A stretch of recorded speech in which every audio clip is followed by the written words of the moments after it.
haleluya. Dan senang bisa jumpa saudara, lihat semangat kesetiaan yang luar biasa dalam mencari Tuhan. Saya mau bilang saudara, orang yang semangat setia cari Tuhan, janji Tuhan, hidupnya anak cucunya pasti diberkati Tuhan. Tepuk tangan sekali lagi yang paling meriah buat Tuhan. Sama-sama bilang sama saya, aku pasti diberkati Tuhan. Anak cucuku pasti diberkati Tuhan. Bilang kanan kirimu, kamu juga pasti diberkati Tuhan. Bilang sama yang ngomong, semangat. Tepuk tangan sekali lagi yang paling meriah buat Tuhan. Haleluya, haleluya. Yuk, langsung saya saudara bawa kitab, kita mau angkat Alkitab kita. Alkitab juga boleh, Alkitab juga boleh. Yang nggak bawa kitab, angkat tangan juga boleh. Sama-sama dengan iman percaya, sama-sama kita katakan dalam nama Tuhan Yesus. Aku percaya Alkitab ini adalah firman Tuhan. Setiap kata kalimatnya sanggup memberkati aku. Dan hari ini aku pasti diubahkan, aku pasti dipulihkan dalam nama Tuhan Yesus. Sama-sama kita katakan amin. Kita tukar kitab kita Yesaya 30 ayat 15 jadi pembukaan mengantar pembahasan kita. Yesaya pasal yang ke-31 ayatnya yang ke-15 yang sudah di sana boleh bilang aku diberkati Tuhan. Sama-sama kita baca 3, ya, sebab Allah Israel dengan bertobat dan tinggal diam kamu akan apa? Diselamatkan. Dalam tinggal tenang dan percaya terletak apa? Sekali lagi saudara 3, ya, sebab beginilah firman Tuhan Allah yang Maha Kudus, Allah Israel, dengan bertobat dan tinggal diam kamu akan diselamatkan. Dalam tinggal tenang dan percaya terletak kekuatanmu, tetapi kamu enggan. Saudara, ada sebuah podcast yang saya bawakan saudara, dan kemarin salah satu tamunya saudara adalah orang yang dulunya katanya LGBT saudara, kemudian akhirnya hari ini dia menyerahkan dirinya saudara untuk apa? Untuk pelayanan bagi mereka yang LGBT saudara. Nah, dan yang menarik dia bilang begini saudara, ketika dalam pelayanannya dia ada seorang yang datang sama dia dan berkata begini, oh saya mau jadi Kristen. Kenapa? Karena katanya kalau jadi Kristen walaupun hidup dosa tetap selamat, walaupun hidup seenaknya tetap selamat. Artinya karena ada kasih karunia, mau ngapain aja tetap selamat. Saya mau bilang saudara, hati-hati. Ada banyak orang Kristen punya pemahaman seperti ini saudara. Karena kasih karunia dia pikir bahwa apa, dia tetap bisa bebas berbuat dosa, keselamatan tetap jadi bagiannya. Saya mau bilang saudara, Tuhan memang mengasihi kita, katakan amin. Saya mau bilang saudara, kasih Tuhan melebihi pelanggaran kita, katakan amin. Tetapi kasih Tuhan juga tetap menuntut yang namanya pertobatan. Sama-sama bilang sama saya, menuntut pertobatan. Amin. Kenapa? Karena saya mau bilang sekali lagi saudara, tanpa pertobatan, saya mau bilang saudara, pada hari terakhir Tuhan akan berkata, enyalah kamu sekalian para pembuat kejahatan. Karena pertobatan adalah kunci. Artinya apa saudara? Untuk menikmati keselamatan yang Tuhan sudah sediakan. Kita sempat bahas kemarin saudara, pertobatan adalah bukti kita mengerjakan keselamatan yang sudah Tuhan sediakan. Makanya penting bagi setiap kita untuk tetap hidup dalam pertobatan. Tuhan memang mengasihi kita, mau seperti apapun kita, Tuhan menerima kita apa adanya. Tapi ingat baik, Tuhan tidak mau membiarkan kita tetap dalam dosa. Kenapa? Karena dosa akan membuat kita kehilangan keselamatan. Makanya ketika Tuhan menerima seorang perempuan yang kedapatan berzina, Tuhan menerima dia, Tuhan tidak menghukum dia, bahkan Tuhan membebaskan dia dari hukuman. Tetapi saya mau bilang saudara, endingnya Tuhan bilang apa? Pergilah dan janganlah berbuat dosa lagi mulai dari. Memang orang gak butuh gajian lemes banget. Haleluya. Saya mau bilang ayo bertahan sebentar lagi. Haleluya. Ada banyak orang lagu-lagu yang dinyanyikan di tengah-tengah seperti ini. Inilah di saat ku tak berdaya, kuasamu yang sempurna yang ada di depanku, semuanya mie instan. Ini zaman saya kos-kosan dulu saudara. Saya mau bilang sekali lagi saudara, pertobatan adalah sebuah keharusan. Sama-sama bilang sama saya, harus bertobat. Sama-sama bilang sama saya, wajib bertobat. Nah, tapi pertanyaan selanjutnya, ada banyak orang dia mau bertobat, dia mau punya hidup yang berkenan di hadapan Tuhan, tetapi dia bilang, bagaimana Pak Pendeta caranya? Atau saya sudah mencoba Pak Pendeta, tapi pada kenyataannya Pak Pendeta saya gagal, dan saya jatuh lagi dan jatuh lagi. Saya mau bilang saudara, kita akan sama-sama belajar hari ini saudara, satu judul khotbah yaitu bicara tentang tema besarnya pertobatan, subjudulnya bicara tentang langkah menuju kehidupan yang berkenan di hadapan Tuhan. Sama-sama bilang sama saya, pertobatan. Sama-sama bilang sama saya, langkah menuju kehidupan. Sama-sama bilang sama saya, yang berkenan di hadapan Tuhan. Amin. Dan doa saya melalui penonton hari, saudara dan saya tahu apa yang saudara lakukan, sehingga saudara bisa melangkah menuju pada hidup yang berkenan di hadapan Tuhan. Kapanpun waktu Tuhan, kita akan pesta dalam kerajaan surga. Tepuk tangan dulu yang paling meriah buat Tuhan. Haleluya. Nah, kita akan belajar dari seorang Daud, saudara. Daud pernah jatuh dosa, dia sangat jatuh dalam dosa. Tapi saya mau bilang, saudara, dia bisa bangkit, dia bisa pulih dan kembali hidup berkenan di hadapan Tuhan. Kita buka, saudara, satu lagi dalam kitab, yaitu dalam 2 Samuel pasal yang ke-12 ayat yang ke-13. 2 Samuel pasal yang ke-12 ayatnya yang ke-13. Yang sudah di sana boleh bilang, aku diberkati Tuhan. Sama-sama kita baca 3. Ya, lalu aku sudah berdosa kepada Tuhan, dan Nathan berkata kepada Daud, Tuhan telah apa? Engkau tidak akan apa? Konsekuensi dari dosa adalah maut. Tetapi karena respon yang benar, karena Daud bertobat dengan cara yang benar, akhirnya apa, saudara? Dia terbebas dari konsekuensi dari dosa, saudara. So, apa langkah menuju kehidupan yang berkenan di hadapan Tuhan? Bicara tentang pertobatan, belajar dari Daud. Yang pertama adalah menyadari dosa. Sama-sama bilang, sama saya menyadari dosa. Sama-sama bilang, sama saya sadar.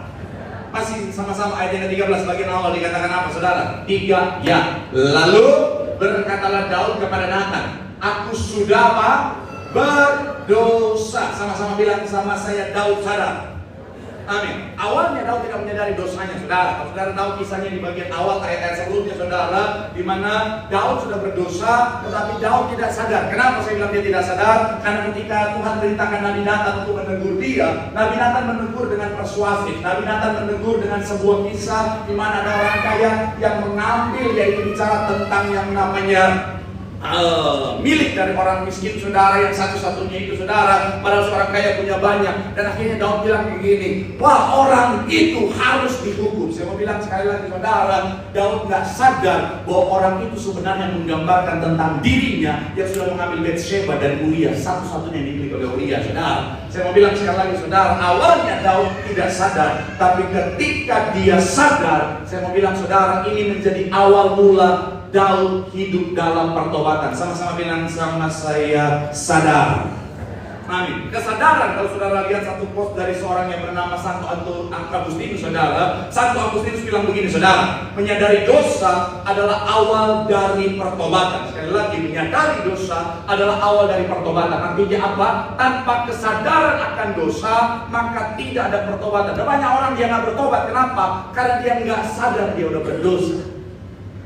Memang kalau khotbah keras di akhir bulan begini responnya.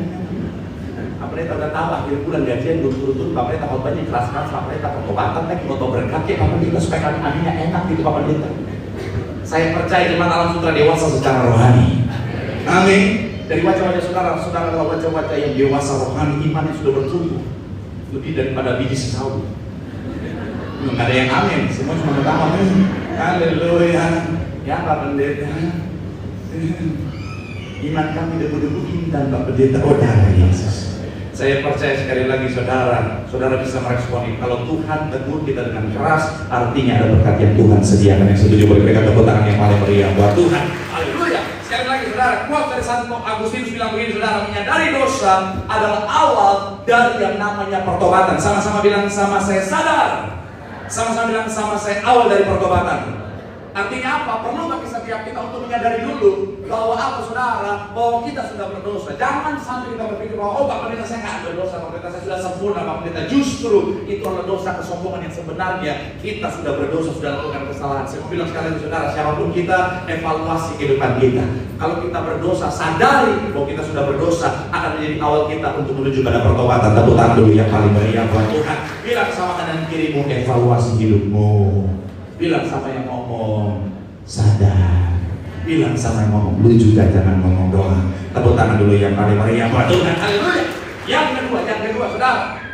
Oh dari saudara, mohon maaf ya buat anak-anak, boleh silakan ke sekolah minggu, silakan ya. Kasihan. Silakan yang bawa anak-anak boleh ke sekolah minggu ya. Ya, oke, sudah dewasa semuanya, oke.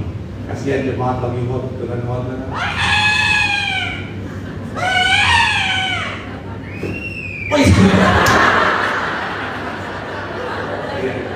Silakan boleh bawa ke sekolah minggu ya. Yang gendong-gendong silakan boleh ke sekolah minggu ya. Haleluya. Iya, saya juga lagi hormat dia saut-saut lagi. Nanti jemaat pulang pendeta masakan juga Bapak.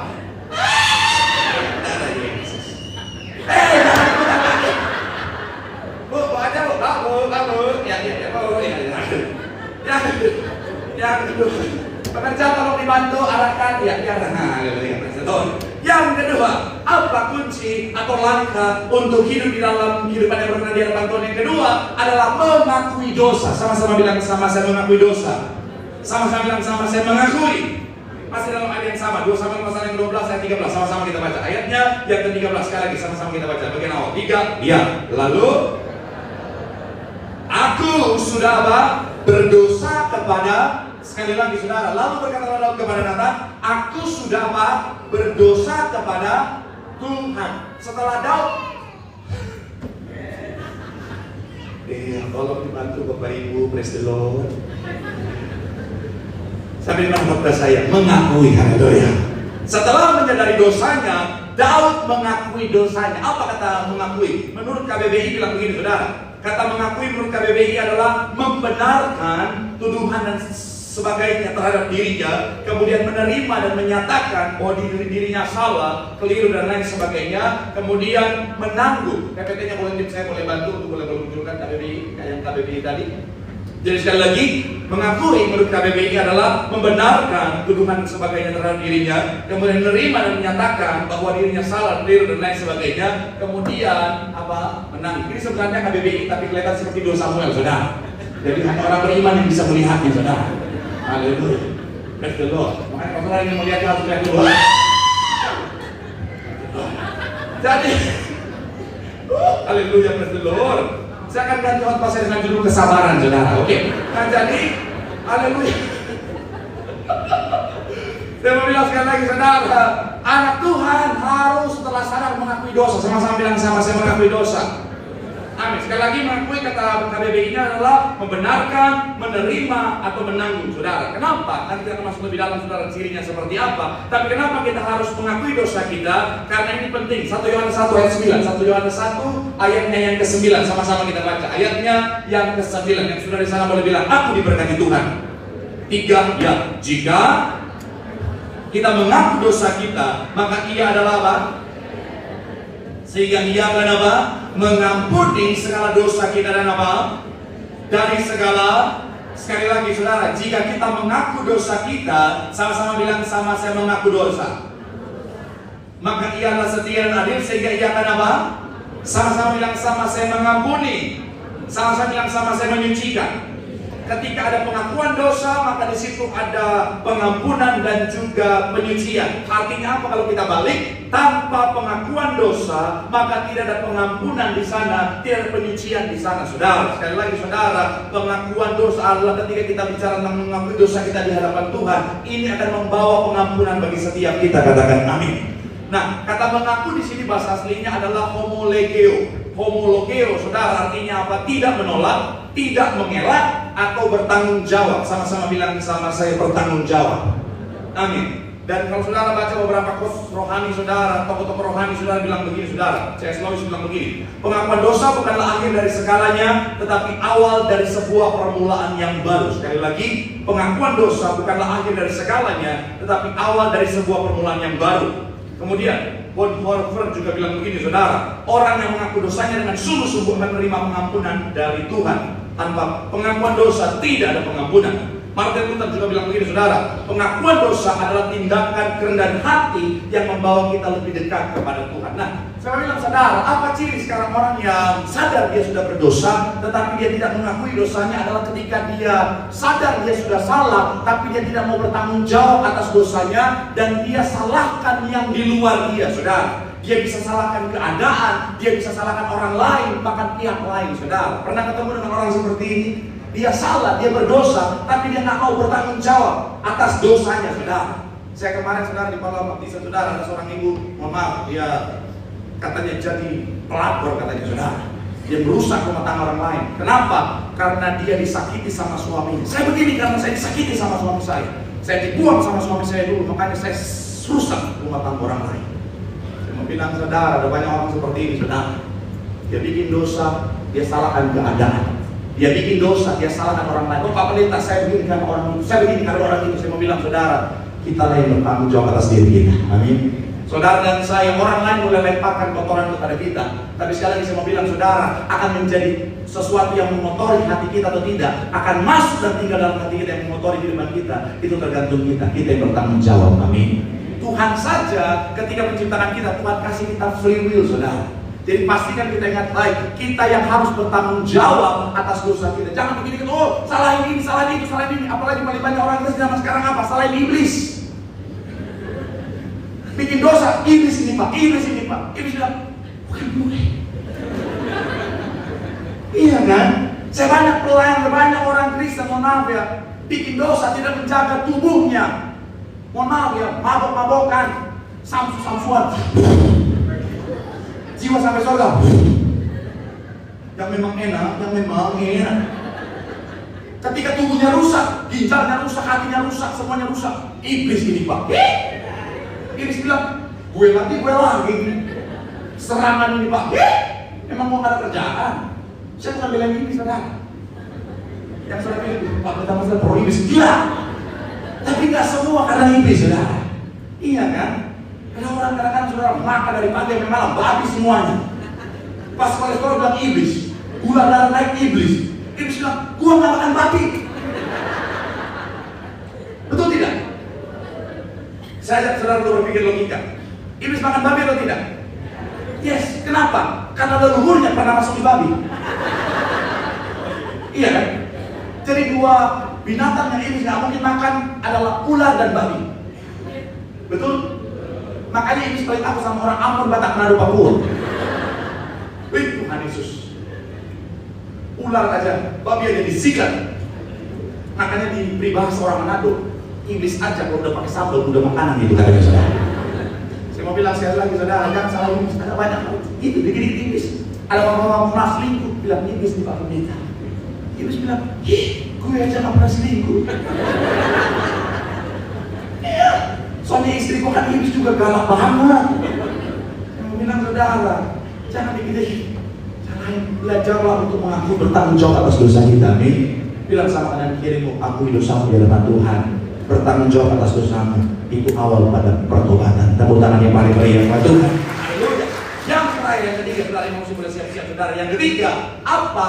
Bicara tentang langkah untuk memiliki kehidupan yang berkenan. Di dalam pertobatan yang ketiga adalah bicara tentang berbalik atau berpaling dari dosa. Sama-sama bilang, sama saya berbalik.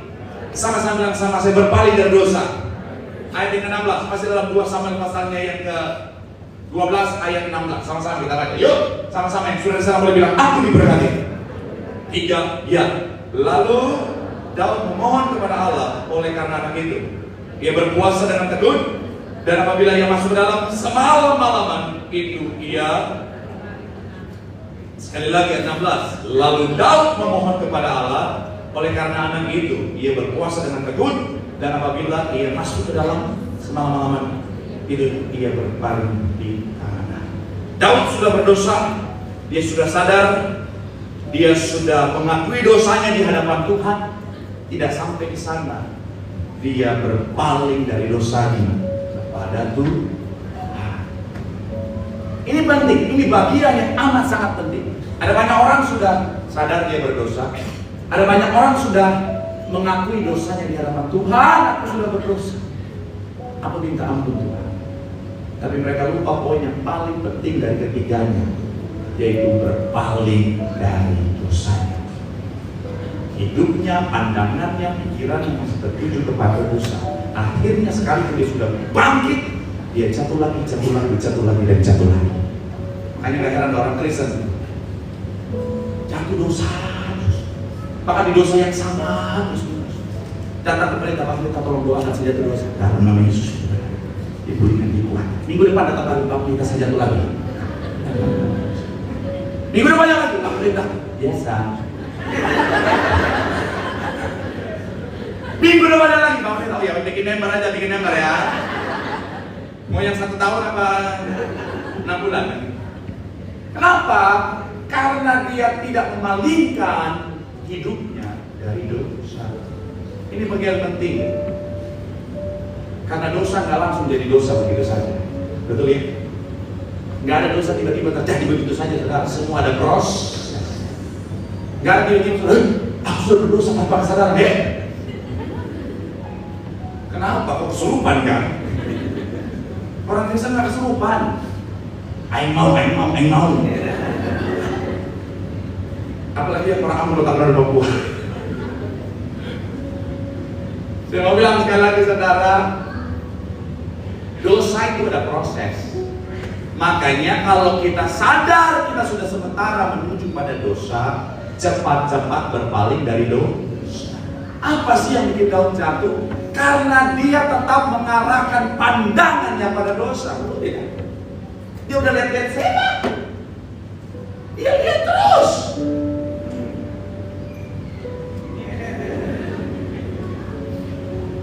Iya kan? Seandainya saat itu dia langsung berpaling dari dosa, dia Betseba langsung dalam nama Tuhan Yesus. Oh Tuhan, ampuni mataku, dia urapi mataku, ini mataku, mata kiri, mataku. This is my eyes. Dia jatuh dosa. Tapi salahnya Daud, dia lihat ada dosa. Step by step dia tetap mengarahkan dirinya pada dosa. Dia lihat terus. Ubur-ubur ikan lele menyala Udah begitu dia terus arahkan dirinya pada dosa. Buktinya apa? Disuruh panggil Betseba datang. Makin dekat dengan dosa. Tapi di situ endingnya jatuh dalam dosa. Ya suruh aku mulia, tambah lagi makin dekat. Kuasai dosa. Saya mau bilang saudara, dosa kan langsung jadi dosa. Ada proses di sana, betul ya?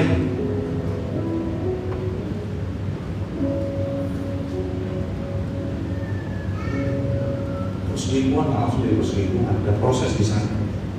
Betul kan? Shalom bapak-bapak. Bapak-bapak di sini dewasa bapak. Jadi ketika dipanggil udah tahu mau diserang langsung shalom. Kami siap dibentuk apa dia? Pak, dosa kan langsung jadi dosa pak. Nggak tiba-tiba mohon maaf langsung diranjang, mohon maaf. Ada proses tetap-tetapan dulu. Goda-goda dulu, halo. Iya kan? Dan kita yang jadi decision maker. Mau terus atau kita berpaling? Daud dia terus, makanya jatuh. Yusuf berpaling bos. Saya percaya godaannya sama dong. Menurut saudara lebih cantik mana? Betseba atau Tante Poti?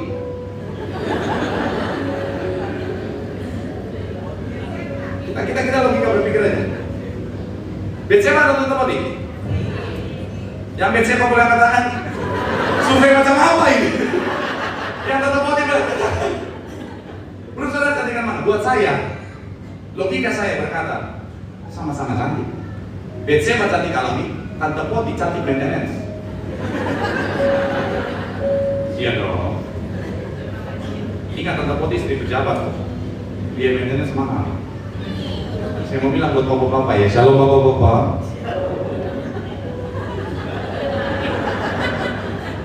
Cantik tidaknya istrimu tergantung biaya maintenance.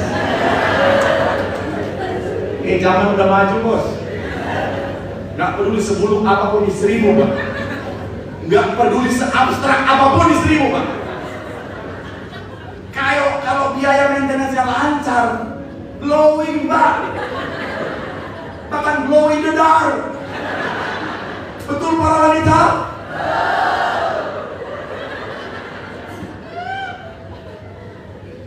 Sekarang mukamu bikin glowing segimana bisa pak? Yang oma-oma aja bisa kencang. Bisa pak. Tapi sebaliknya, secantik apapun istrimu kalau maintenance-nya kurang pak, lupa.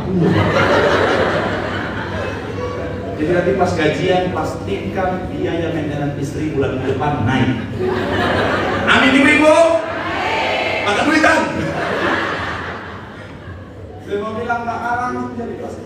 Dua-duanya cantik, Betseba dan Tante Poti cantik. Tapi yang membedakan begini saudara, Daud tetap mengarahkan pandangannya pada dosa. Yusuf dia berpaling. Godaan lebih kencang mana? Ke Daud atau ke Yusuf?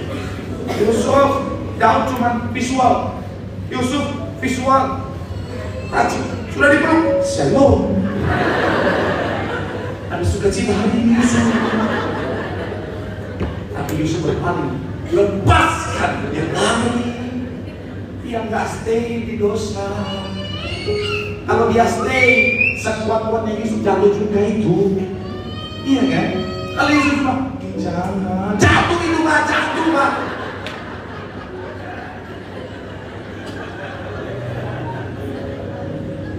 Ini khotbah keras saya sajikan selembut mungkin ya. Jadi kalau teman-teman mau ajak kawan yang aneh, Pak, jangan, Pak, langsung berpaling. Yuk bro, kita karaokean bro. Ke tempat-tempat ya. Ya nggak apa-apa, Pak, kan saya cuma nyanyi-nyanyi aja, Pak. Kenapa? Di kamar mandimu nggak bisa nyanyi? Saya cuma duduk-duduk aja, Pak. Ya memang ada teman wanita di samping, Pak. Tapi kita, ya saya pengen duduk teman ngobrol aja. Kenapa? Istrimu kurang bisa ngobrol aja. Istri itu kalau jadi istri biasanya lebih cerewet berkali-kali lipat ketika daripada dia waktu jadi pacar. Waktu masih pacar terdiam.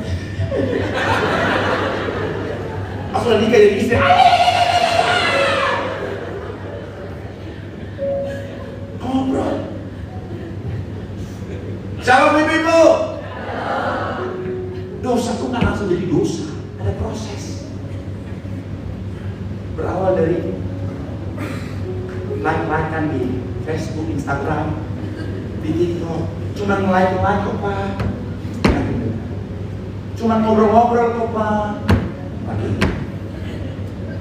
Cuman diajak makan siang bareng kok, Pak. Cuma diantar pulang berduaan di mobil kok, Pak. Padahal nenek bilang itu berbahaya. Terus tiba-tiba akhirnya terus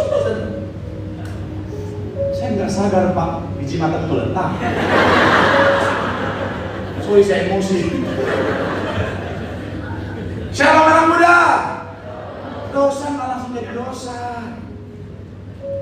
Mulai dari pegangan tangan. Aku tuh emang pria yang mau jagain kamu. Kalau kamu sayang, buktikan cintamu, kiss. Kalau belum jadi suami, ada kiss-kissan. Kiss bayar. Jangan ya deh, jangan. Kalau pacaran aja itu kita ke kosan aku ya. Jangan ya dia. Banyak setan di sana. Iya. Saya bilang sekali lagi, saudara, dosa nggak langsung jadi dosa, ada proses di sana. Setiap kali kau lihat ini sudah mengarah kepada dosa, please jangan sekuat. Yusuf nggak pernah bikin dosa, tapi dia menjauh, dia berpaling dari dosa ketika ada potensi dosa. Sama seperti Daud, dia berbalik dari dosa, mengarahkan pandangan kepada Tuhan. Karena dosa kalau kita arahkan diri kita, teman saya sempat bahas, what you focus on will grow. Ketika kau fokus pada dosa akan makin besar, akan menarik seperti magnet yang semakin kuat, akan meninggalkan kepada dosa. Tapi kalau kau arahkan pandangan kepada Tuhan, Tuhan yang semakin besar dalam hidupmu, arah hidupmu melangkah kepada Tuhan. Kau hidup dalam kebenaran, berkat pemulihan keselamatan pasti jadi bagian dalam hidup. Tepuk tangan sekali lagi yang paling meriah buat Tuhan. Bila kesama kanan kiri memandang Tuhan, berpaling dari dosa dan nikmati hidup dalam kebenaran. Tepuk tangan sekali lagi yang paling meriah buat Tuhan. Yang diberkati melambaikan tanganmu. Tepuk tangan saudara-saudara yang paling meriah buat Tuhan. Pandang wajahmu dan berseru.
Rindukan saudara bisa menikmati keselamatan yang Tuhan sediakan. Kunci hidup dalam pertobatan, mengenal di hadapan Tuhan yang pertama, sadari dosa. Evaluasi hidupmu. Ketika ditemukan dosa, sadari. Kemudian akui dosamu di hadapan Tuhan. Karena mengakui dosa akan membawa kita pada pengampunan Tuhan. Dan yang ketiga, berbalik atau berpaling dari dosa. Ketika kau tahu langkahmu sudah menuju pada dosa, cepat berbalik. Jangan terlena. Arahkan pandanganmu kepada Tuhan.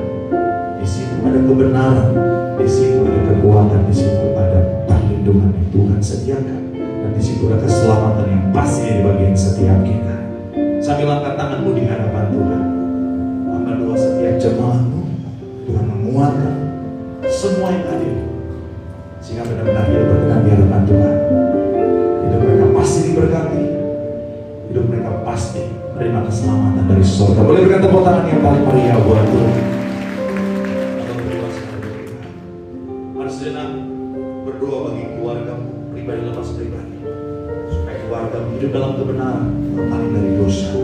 Jika ada keluargamu yang hidup dalam dosa, doakan dia, supaya Tuhan menjumpai dia untuk kembali ke Tuhan. Apa doa? Keluarga-keluarga yang terlibat diberkati Tuhan. Ucap berkat. Keluarga besar Tuhan berkati, tapi kita bersama keluarga Tuhan berkati. Ucap berkat Pak Surya bersama istri anak-anak diberkati Tuhan. Kami doa Ibu Rena bersama keluarga besar juga Tuhan berkati. Kami doa Pak Yus bersama keluarga berkati. Ucap berkat Pak Petrus bersama keluarga besar Tuhan berkati. Pak David bersama istri keluarga besar Tuhan berkati. Diberkati Tuhan, Susani bersama suami keluarga besar Tuhan berkati. Setiap jemaat Tuhan sekalian semuanya diberkati. Dapat doa Tuhan, kami bersama keluarga diselamatkan di kerajaan surga dalam nama Tuhan Yesus.